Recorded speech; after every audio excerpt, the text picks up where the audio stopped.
Welcome to this exciting episode of Black Beat Podcast, where I'm your host, John Washington, editor-in-chief, CEO of Flossin Media, and I'm joined by my brilliant co-hosts, Fawn Aberson and Michelle Darr Carrera, managing editor and senior editor for Flossin Media.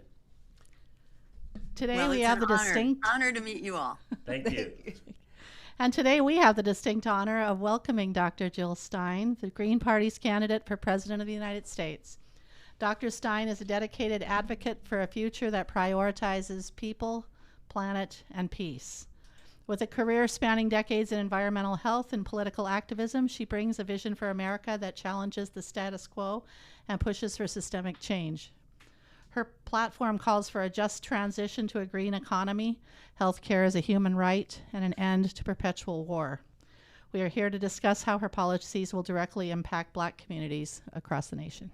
Hey, Doc. Well, welcome, Dr. Stein. It's a pleasure to meet you again, and welcome to the show. Thank you so much, John. Yes. Great to be with you. Well, what's this thing about the three P's now? Your three P's, planet, peace, and people. And people. Tell us a little bit about how that came into being and what's that all about for you, Dr. Stein? So, by profession and education, I'm a healthcare provider.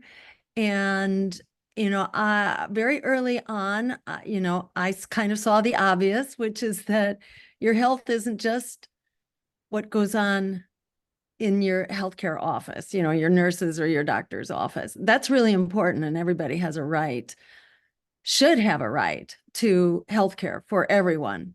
That should be for free in my book, and most developed nations all provide this healthcare as a human right for everybody, and it's paid for through a progressive tax base. But at the point of service, you don't have to pay up because there are so many people who can't pay up. And the way the healthcare system is run, is just not working at all. But at any rate, that's like one fundamental. We all need healthcare. But what happens before you get to your healthcare provider is really what's driving the show here. Do you have lead in your water? Are you breathing polluted air? Are you in a food desert? Do you have dilapidated, disinvested housing and stuff like that? So at any rate, I got involved in kind of the community basis of our health. And there I found that so often our elected officials are working with their big donors, the real estate industry, the coal companies, that are polluting the air, the big pharma that's charging outrageous prices, So at any rate, I began to see that there were just certain common issues that we can get divided into the many causes, the many battles we have to fight, but they all kind of come together in a big way. And there's sort of people issues, there's social justice issues about our lives, there are planet issues about our food, our water, our air. And then there are issues of peace, which are huge. They're often like not right in front of our faces. But the reality is that half of our congressional budget is going to this endless war machine, which is conducting one major catastrophic war after another that's not making us safer, that's not making the world a more peaceful or just place. And we're seeing this big time now. The average family, the average household is spending $12,000 this year on basically the money that's going into the endless war machine. What could you really be doing with that $12,000 other than kind of blowing up many areas of the world, which is what's going on here. So calling it people, planet, and peace. And there's another part of this too, which we don't always say, which is that's people, planet, and peace over profit. Oh, good one. Our world should be about us. It should not be about making money for the big pharma and the insurance companies and the real estate developers. But that's what drives policy. We know that from lots of studies. We know that from fights in our communities. It's really the money that goes into lobbying and campaign contributions that buys policies. And everyday people are left with what we've got, which is not working. 63% of Americans are living paycheck to paycheck. Half of everybody who rents their housing is about one paycheck away from losing their housing, from being evicted. Evictions and homelessness are sky high. So many Americans are locked into student debt. Young people do the thing they're told to do, go build your skills, go get some education after high school, and then they're saddled with these huge debts. And our Congress, when the economy crashed in 2008, they spent trillions bailing out the big banks and Wall Street crooks that crashed the economy. We should have been bailing out homeowners. We should have been bailing out the students locked into debt. We can just do so much better. Right now, most people's lives are in crisis, especially our young people that really don't have a future. And half of young people describe themselves as hopeless about the future. So, it's not working. And, People, Planet, and Peace is about how we get together and look at the big picture, and we come together around the big picture. Because if we're divided into many issues, we can never get critical mass to make things change. So People, Planet, and Peace over profit, is kind of a way of envisioning how we can, create a world that works for all of us. In Martin Luther King's world, or in his words, this is about the beloved community. This is about working together for a world of justice, rather than being what he described as, my country is the greatest purveyor of violence in the world today.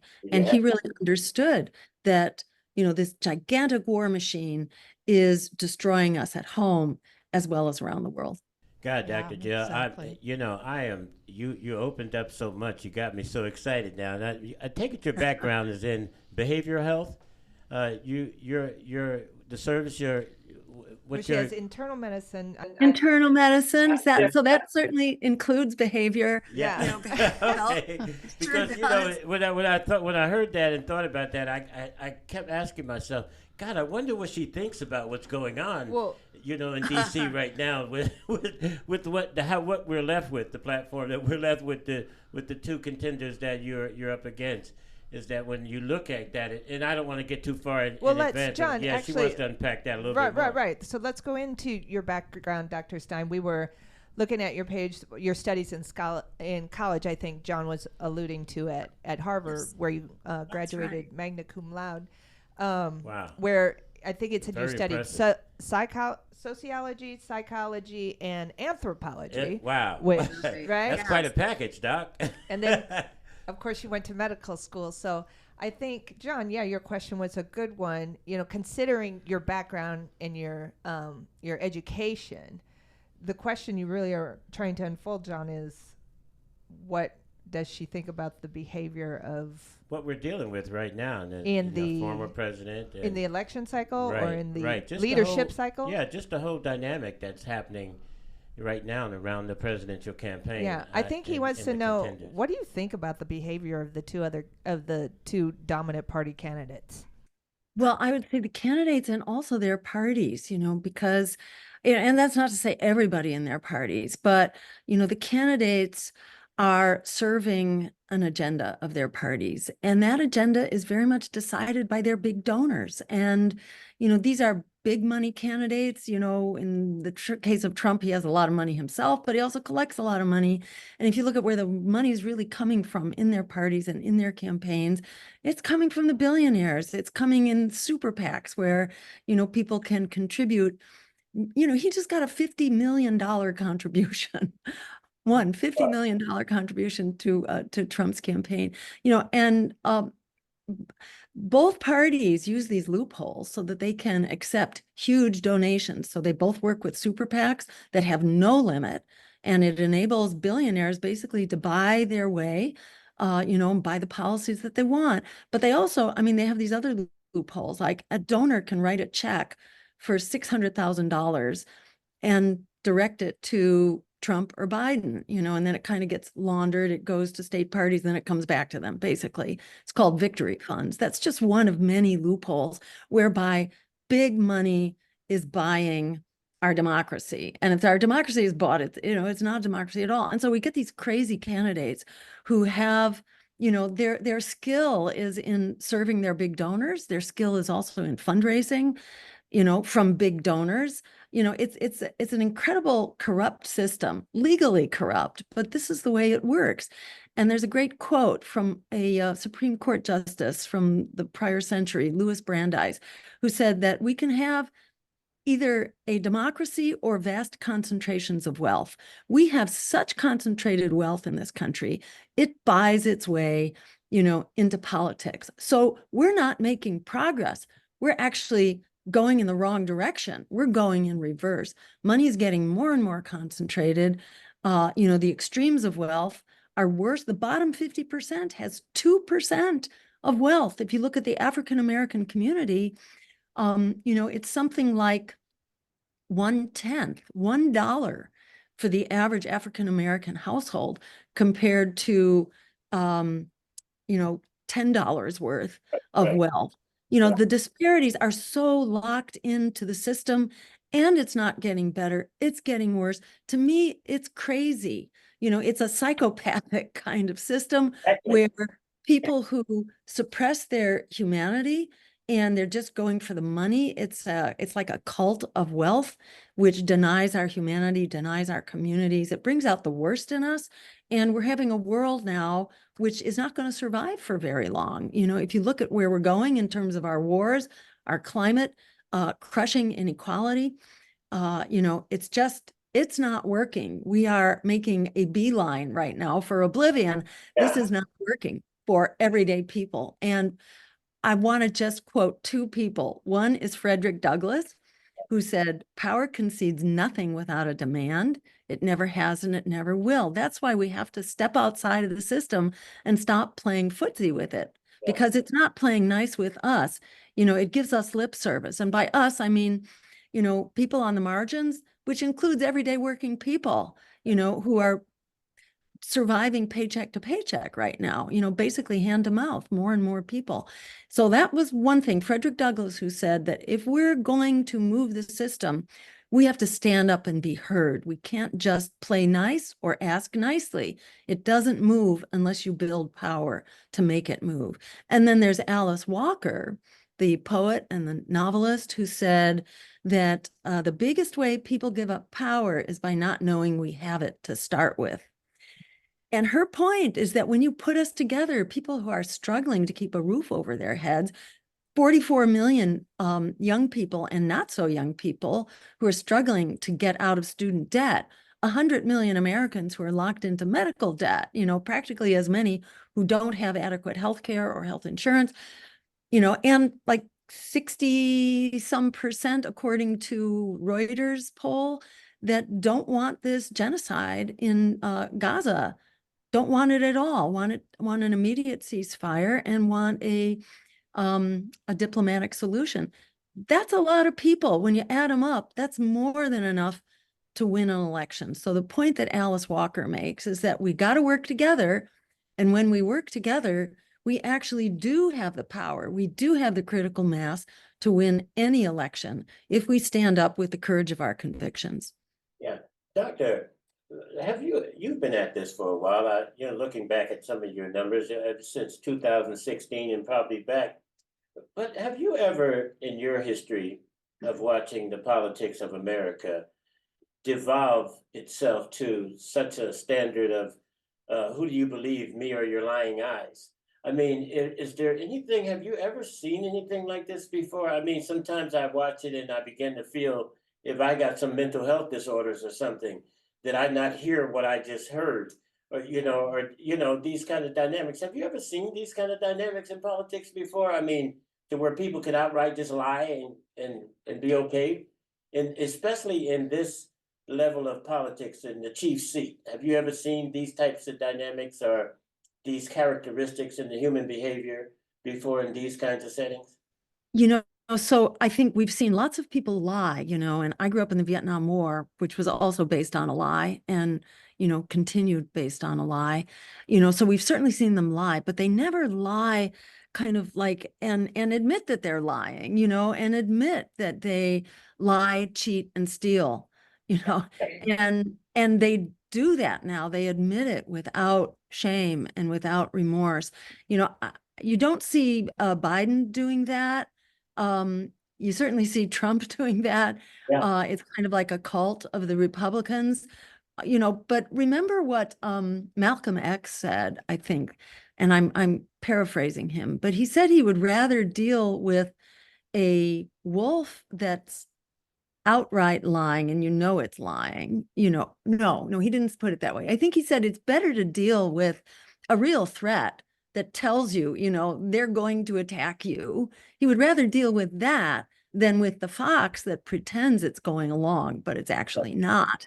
Right. And it's secretly planning to attack you. And I sort of feel like that's our choice. Do we want a blatant, shameless attack, or do we want a covert attack? And in my view, we don't have to accept either of those possibilities. We need elected officials who are on our side, and who are honest and who are not being paid to be, paid political advertisements for their big corporate donors who they're actually serving, not us. So I share with you this sense of like absolute disgust at what our political system is.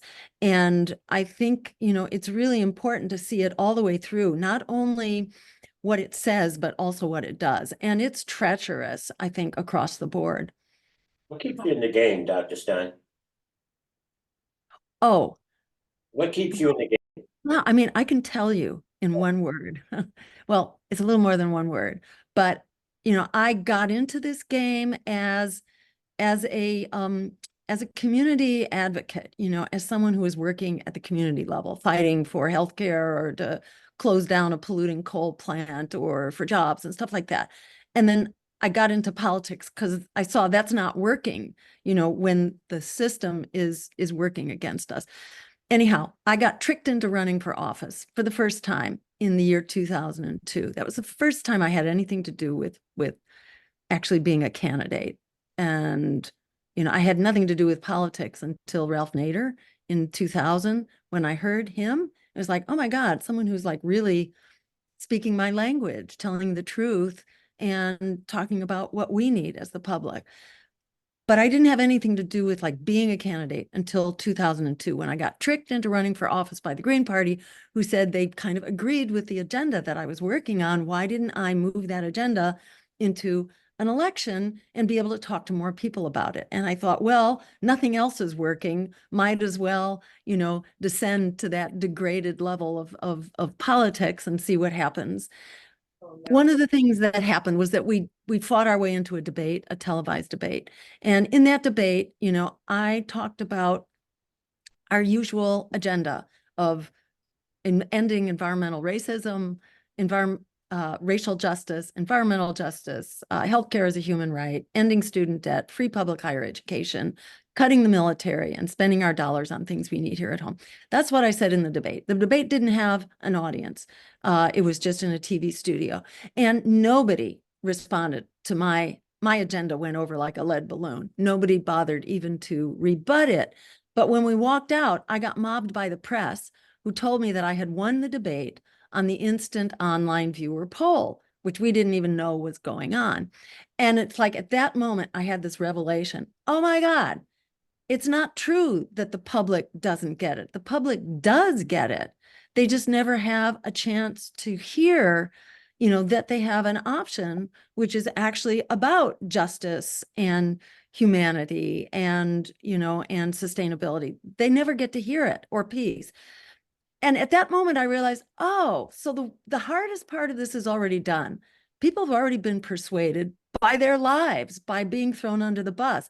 Most people are not holding these illusions that these war parties are going to solve this for it. Most people don't hold those illusions. They just don't know that there's a choice. How do we let them know that there's a choice? That's not easy when the media has been kind of consolidated, taken over by corporations.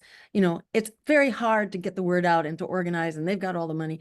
It's hard, but it's not impossible. It's way easier than changing people's minds. And at that point, I kind of realized what Alice Walker said, which is that the biggest way we give up power is by not knowing we have it in the first place. We can potentially have the power. So once I realized we don't have to change people's minds, we just have to figure out how we organize around this very oppressive system. that just gave me a whole lot of hope. And I believe nothing that I hear from, the organs of mainstream propaganda. I just don't let it get to me, and I don't believe it. So when you're an activist, and you're surrounded by other activists, the world is a hopeful place. And so I don't have to talk myself into feeling hopeful. And one last thing is that, to my mind, the issue is not hope so much as power. It's about power. It's about recognizing that we have power, and that if we work together, we can build power which is unstoppable. We essentially do have the power to change this, but we have to, rearrange a few things, adopt a few strategies. We got to make some tweaks to the system, but we basically do have that power. So that's what keeps me in this. It's like a game of Tetris or some other like addictive game. It's like, what's the next move we have to make in order to realize our power? Yes, and how do you believe that we activate that power in the public? What's it going to take to have people look at you and other third-party candidates as viable? Because that's the number one thing I hear. Not that people don't agree with you, but that they don't think that you can possibly win this fight, that the fight is already predetermined, and they're right in a lot of ways. But how do you address that? How do you activate that? It's a very steep playing field, for sure. And in my mind, it's not impossible at all. And if I just look at the progress that we've made since my first race in 2012, we've come light years. So our agenda, the agenda of healthcare as a human right, of housing, affordable housing as a human right, with public housing and rent control, everywhere. The right to education with a floor for all schools that's good. So you're not dependent on the property tax, but the federal government is bringing everyone up to quality levels, ending student debt, cutting the military and putting our resources here at home. This agenda, the Green New Deal, it was unheard of. It's all been launched by Greens, and our agenda has been absorbed. It's given lip service. It's often not served, but it's given lip service. So just by being in the fight and by speaking out, we have changed the agenda. We move the needle. We begin to create what's possible. And let me say the other thing here is that, I don't know if you've heard the phrase, first they ignore you, then they laugh at you. Yes, exactly. I was thinking of that. When When they went after you over Russia, that's exactly. And that very much tracks our progress, because we're now at the point where they're fighting us big time. They announced months ago that they'd be hiring an army of lawyers to try to throw us off the ballot. They've never felt like they had to do that before, but they're doing that now. They're taking us to court all over the country to throw us off the ballot because they are quaking in their boots. They're terrified that we should get heard. This is why they lock us out of the debates. They're afraid that what will happen is what happened back in 2002 when we got into the televised debate and we won the debate. People will resonate with what we have to say because we're not bought and paid for, and people can smell a rat, and they can also smell if you're not a rat. So the powers that be are terrified that their days are numbered. And whether we win in this race or we continue to make progress, that's what counts. And by running at the national level, we also help encourage people to run with this agenda at the state and local level. And we've had over 1,000 office holders at the local level. You never hear about them. You hear about the Green parties. Oh, they run for president every 4 years. That's not true. We actually have people who are in office. This year they also made the mistake of publicly advertising for infiltrators. They'll pay you $65,000 a year to infiltrate our party and our ballot drives and all that. We have the evidence now. Oh my God, you so have the evidence of that? Where is that evidence coming from? Where is it? We got it off of public job advertising. We got it off of job postings. So we now have that. Just like it's that. coming They can from just the go out and DNC, post like that out in the who open. hires, Oh my God. There's no basically hires law to against infiltrate that, our huh? campaigns and to infiltrate our party. Is there a law against that? What's that? Is that illegal?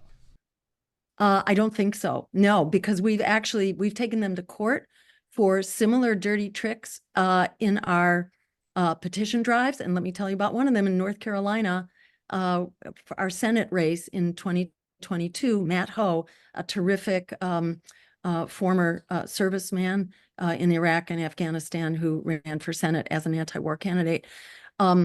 So you have to collect signatures. He collected all the signatures, way more than he needed. And then the Democratic Party impersonated the Green Party, and they called people whose names were on the petition, because you can get a copy of the petitions.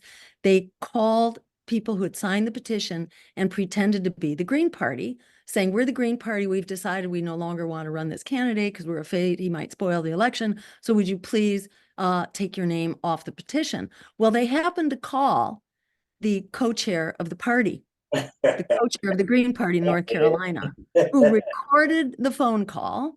And that phone call was taken to court in an effort to get our candidate back on the ballot because they got him thrown off through these dirty tricks. And this is like what they do. They are afraid. They are running scared, which is why they go to the trouble of all this corruption and these dirty tricks in order to knock us off the ballot.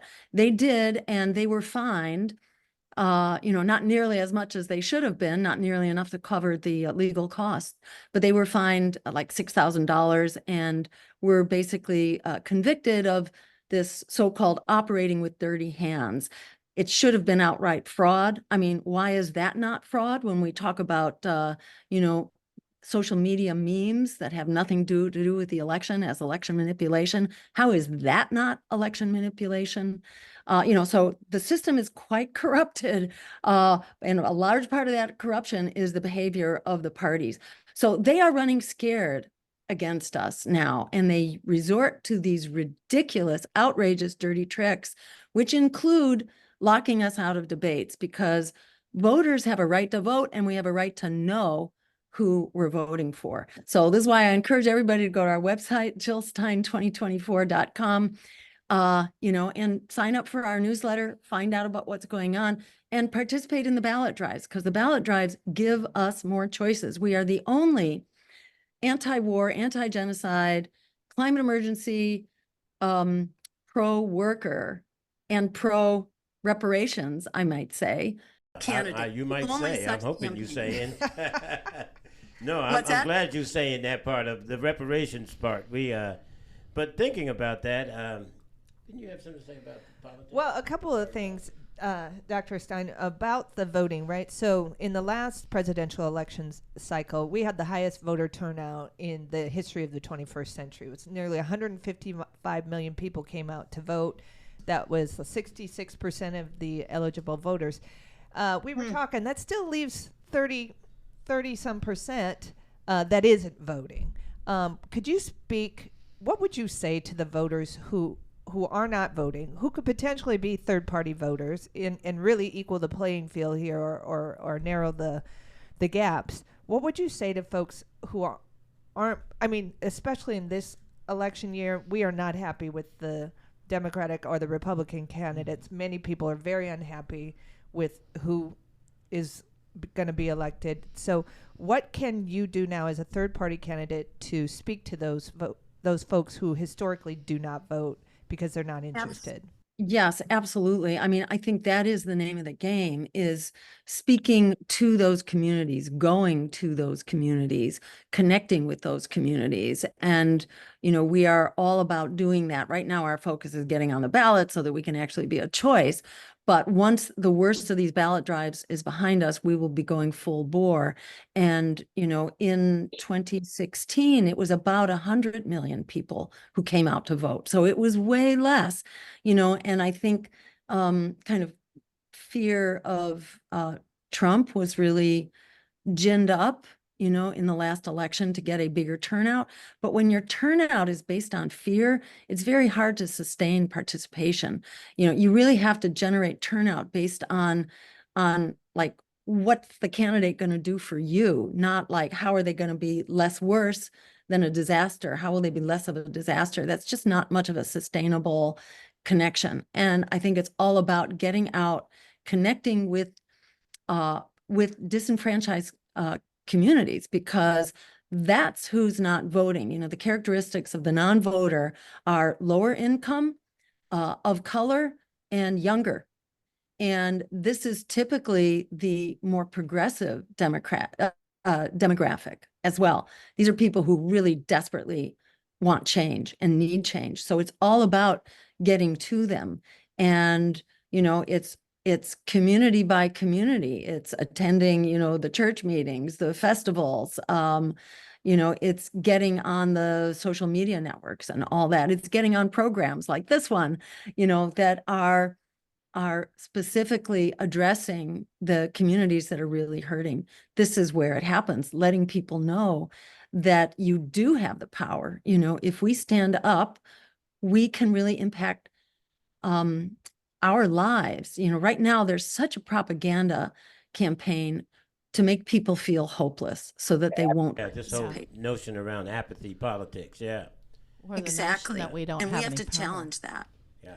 Yeah, so I know, Michelle, we had been talking before this interview, Dr. Stein, about voter suppression, about open primaries.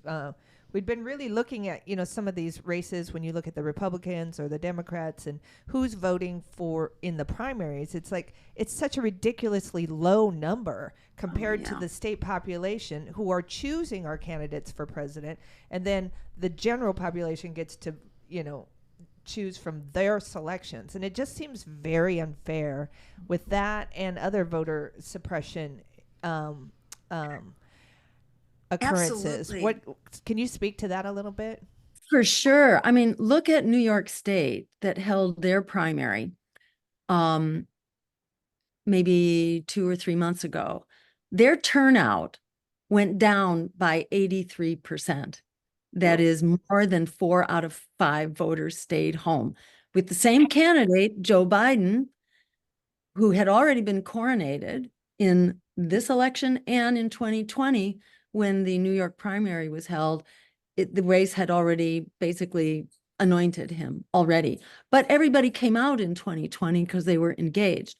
Now they're really horrified, and they feel like their voices have been suppressed, exactly as you say. Their voices have been silenced in this election, so people feel like they don't have buy-in at all because it's not their choice. Why should they get out in the general? Because people were very clear. They wanted other choices in their primary, and it speaks volumes about the Democratic Party that they would not allow other choices.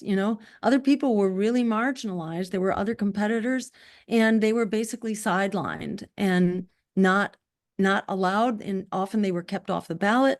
There was just a whole machine behind coronating Joe Biden again, which was terrible, especially in light of all the doubts about his competence and his very poor performance. So the parties, they like to blame their failure on third parties and candidates like me.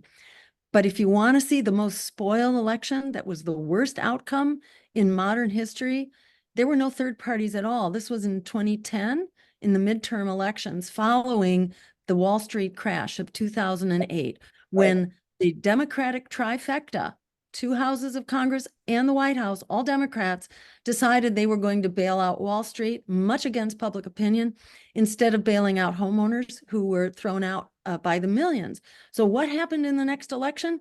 The Democrats lost 1,000 seats in state legislatures. They lost 64 seats in Congress, and they lost some 13 or 14 seats in the Senate and the same number of governorships. That tells you right there what's going on. The party has abandoned its base, so the base has walked away. That's what the essential problem is. And the Democrats won't talk about that because they're owned by their donors, and they don't want to move differently whatsoever. They are just going for the big donors, and they give lip service to everyday people, to the African-American community, to women. They give lip service, forever. They were saying their first priority would be women's reproductive rights, and they would codify Roe. And they didn't do it for about 40 years, even when they had a supermajority in the Congress to do it. They refused to do it. So the Democrats, they said they would create a public option for healthcare. They never did that. All they did was pour more subsidies into this private system, which is not serving everyday people, is completely unsustainable, and so many people cannot afford to go to the doctor or to get their prescriptions filled. So their talk. Those last 2 hits, because you said the first about Roe. So give me some thoughts about that a little bit, and then I'd like you to take it out to the border for me and talk a little bit about the border issue. Okay, so those 2 topics, I really am interested in hearing your view on Roe and this whole issue of rights that these parties have been seeming to dismantle as they've been going along here. So talk to me a little bit about that. Yeah. So, I mean, women have a right to reproductive health care. It should be built into our healthcare system, and decisions should be between women and men, for that matter. Regardless of gender identity, those decisions should be between that person and their healthcare provider. It's not where the state should be interfering. And, the Democrats have promised forever that they would codify Roe, and they refused to do it. Even Joe Biden had a majority in Congress initially with which he could have changed the rules, the 2/3 requirement that could have been altered to have allowed legislation, sort of healthcare legislation to be passed with simple majorities. The Republicans have made changes like that for judicial appointments, for example. They modified the 2/3 rule for the Senate. The Democrats had the majority to modify that 2/3 rule when they held the Senate. So it could have been done under Biden. Biden promised it was the first thing he was going to do. He never did it. Same thing with Obama. He also promised that this would be the first thing that he would do, and he never did it. And he had, for 2 years, he had a 2/3 majority where it could have been done. Remember that we legalized abortion through the Supreme Court, through basically action in the streets under a very conservative Supreme Court and with a very conservative president under Richard Nixon. It was the power of the women's movement at that time, which was just determined to keep pushing on this, and they did. So, we can do the same, and we should. And this would be, high up in our agenda, obviously, as part of passing healthcare as a human right under an improved Medicare for all system. We would include full reproductive health care.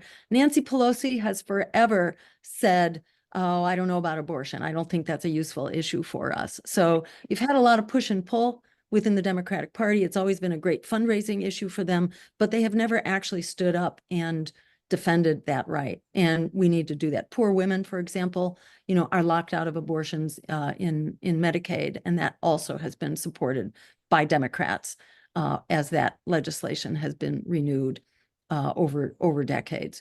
So, we need to insist on this, on healthcare as a human right, which must include reproductive health care as part of a comprehensive, system of ensuring that we are alive and well and healthy and in control of our reproductive destinies. Yeah, I'm good. And that's a great response, Doctor.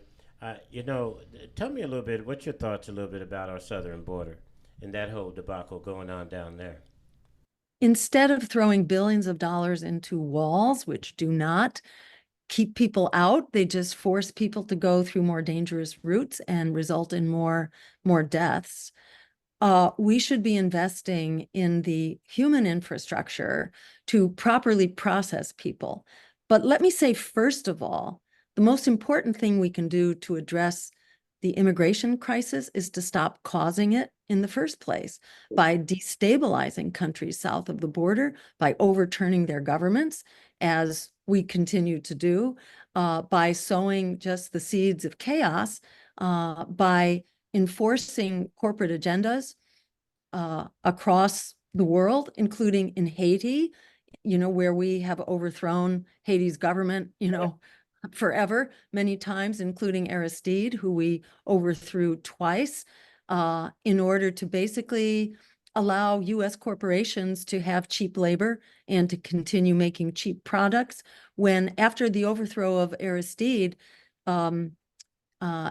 Haiti passed a referendum to raise their minimum wage to something like 65 cents an hour, approximately. I may not have that number exactly right, but it was unbelievably low. And this is what they were raising it to. And Hillary Clinton came in and led the State Department in overturning that referendum in order to basically support big corporate profits for the clothing manufacturers that relied on cheap labor in Haiti. And that's an example of what's been driving our policies south of the border and the kinds of chaos and misery that it has created. Add to that our drug policies, for example, and the war on drugs, the so-called war on drugs, which creates this black market for drugs, which is the most dangerous thing and the violence that also is driving many people out of their countries. So by legalizing marijuana, for example, cannabis, which we should do in order to get rid of the drug cartels, we need to start by legalizing marijuana and then move to a system that treats substance use as a public health problem, not as a criminal problem. That's how we get a handle on, for example, the 100,000 people who die every year from opioid overdose in this country, but it's also how we get a handle on the violence that's driving much of the migrant problem. So just to make that make that point for the southern border, we need to implement policies which we can implement fairly quickly to reduce the chaos and misery south of the border that's driving the migrant crisis. That's one thing that we have to do. Another thing that we need to do is provide the human infrastructure, not walls, but asylum lawyers, immigration lawyers, people who are doing the processing, who are screening people who come in so that they can be quickly provided their papers and they can go to work. This is not about locking people out. This is about enabling people to take jobs, which for the most part, other people are not going to take. And we know that actually migrants pay their own way and more. They pay their taxes, and they pay a lot in taxes. And this actually is a boon to our economy. The numbers around this say something like I shouldn't quote it because I don't remember the numbers exactly, but it's huge. A huge boon to our economy if we can actually allow the migrants who are coming to flee the chaos that we created. So we sort of owe them relief. We owe them asylum. To the extent we can end the chaos, that's preferred. People do not want to leave their families and their communities. At least no one that I've talked to wanted to come here unless there was absolute desperation that they were fleeing. We need to enable people to stay in their countries of origin and be contributing members of society and the economy where they are and remain part of their communities and their families. But to the extent that people need to come here, we need to provide the civil society structure, not impose this as burdens on individual communities. This is all work that should be done at the border. People need to be processed, papered, and then allowed to come to work where they are very much needed. Thank you, Dr. Stein. We have about 10 minutes left, and we still have two more topics that we want to talk about. Michelle, I think you wanted to bring up the Palestine and Israel. Right. I wanted to know more about what your strategy and plan is for activating those, people in the Democratic Party and without, who are just so disgusted and disaffected by this open, blatant genocide and what Israel's been doing for 75 years. Exactly. And so, to cut to the chase here, this crisis did not start on October 7th. October 7th was just the latest in a back and forth. And it's been an accelerating back and forth. Well, I shouldn't say that. It's been kind of an up and down because it started off with a terror campaign, in 1948. And this only came to light recently with these disclosures of the historical records of the National Archives of Israel that showed that, in fact, there was a plan to use terror to displace the Palestinians and to make room for the Zionists. Prior to the Zionists, Jews, Christians, and Muslims lived together in peace. And those communities got along very well. And when the Zionists came, they drove them all out, not just Muslims. They also drove out the very super Orthodox Jews and the Christians as well. They were at war with all of them, and they were all victims of the Nakba. And there were thousands of people that were killed early on. There were something like 500 villages that were destroyed, and there was about 750,000 people who were ethnically cleansed and, have been living in refugee camps ever since. So this has a long, tragic history. And you can go back even before the Zionists, when the Jews were the victims of, genocide themselves. And I grew up in a Jewish family right after the Holocaust. So this was a very big issue. How do you deal with, being, victims of genocide? And our generation dealt with that by resolving that we would never let genocide happen again, not to anyone. So, it's been quite for many Jews and others. This is just an intolerable assault on our collective humanity. Right. And how do you feel, since you brought that up, how do you feel about Judaism being conflated with Zionism? Oh, terrible. To my mind, that is the most anti-Semitic thing possible. To conflate Judaism with Zionism, because Zionism is conducting a genocide right now. And to say that Jews are okay, or to say it's anti-Semitic, because this is often what you hear, it's anti-Semitic to object to Zionism. If you're criticizing Israel or Zionists, you're anti-Semitic. To my mind, that is an anti-Semitic statement, because it implies that Jews are okay with genocide and Jews are okay with ethnic cleansing. And to me, that's the biggest insult of all. And, I think it really does raise the specter of huge anti-Semitism, because so many people now have this just gut-wrenching reaction when we hear the name Israel. And we think about, the murders of children that we're seeing on an industrial scale every day. And, Israel is really cooking its own goose here, and now talking about attacking Lebanon. Lebanon is supposed to be the next Gaza. That's what they're actually talking about now.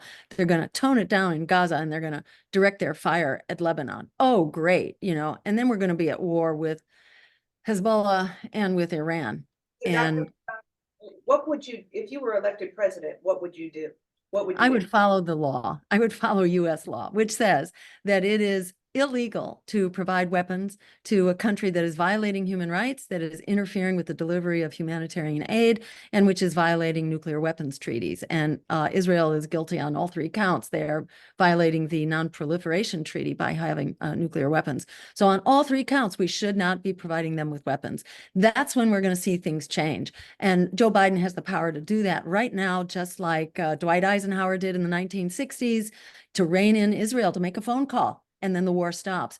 Or Ronald Reagan did the same thing in the 1980s. So this is a piece of cake. It just requires responsible leadership that supports American values, that supports where the American people have said they stand on this issue. Joe Biden or the president, whoever that is, has the power to implement that in the blink of an eye. So that's how we can do this.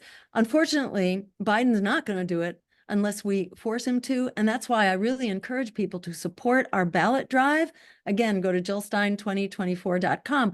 Support our ballot drive. We're on the ballot right now for a majority of voters, but we want to be on for every voter to the extent that it's possible to do that. And so this is a people-powered campaign. We need people power, because getting on the ballot tells Joe Biden that we are coming and we are not going to allow this genocide. And in fact, he is risking also being declared a genocide criminal, conducting genocide by the International Court of Justice. I'm sorry, the International Criminal Court, which has so accused Netanyahu and Israel's and Hamas's leadership. But the U.S. is a full partner here with Israel, and by all means, we could be accused as well. So Joe Biden needs to take that to heart and end this genocide now. Yeah, I mean, it's heartbreaking for all of us who are watching the news, and we're probably not even seeing the real tragedy of it all either. So it's been really tough. You do if you watch the live streams. Oh, well, yeah, live streams as American citizens to,